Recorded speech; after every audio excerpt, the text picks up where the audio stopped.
Ti kabala nga ang kabuhi, daw proyekto man, temporaryo kag may katapusan. Pero ang estado nga aton pwede maaguman, halin sa aton pinangabudlayan. Ako si Mary Ann, simple nga babae nga nagapakigbato sa tawag nga kabuhi. Handom, tinaga nga waay kasiguraduhan, pero akon ginatingwaan. Budlay man isipon nga akon ini malabot, kapin sa kabudlay sang kabuhi nga akon subong ginaantos. Subang sa 3 ka mag-ulutod, kag may iloy nga harason makapangita pamaagi para kami makatapos. Mangunguma ang akon tatay, kag timbang ang akon nanay. Estudyante kung may balon, kung ginakapos, construction worker kag labandera ang akon gina-sideline.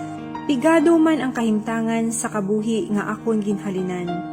Pero ako, wala untat nga nagalaom kagahimakas para makabangon kag makatapos. Proyekto kung akon kabigon, temporaryo kung isipon. Pero ang proseso sige-sige kag amat-amat ko nga ginaangkon. Amo ni ang handom nga akon ginalaom. Pero daw kasan ulang, sino maghuna-huna nga ang babae nga ginasika-sika kay construction worker kag labandera lang sang una.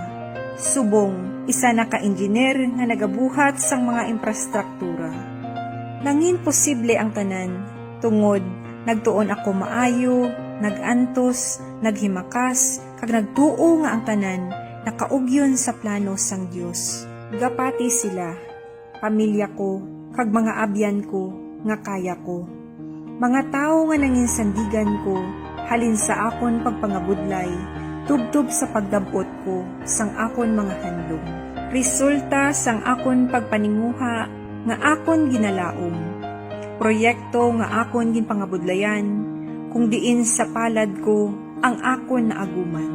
Ang tanan nga pamatuod, nga kung kaya ko, kaya mo man. Bangon kag magpadayon, kay ang handom, ara lang kung ikaw nagalaom. Karon, gapati ako nga ang handom, proyekto sang kabuhi.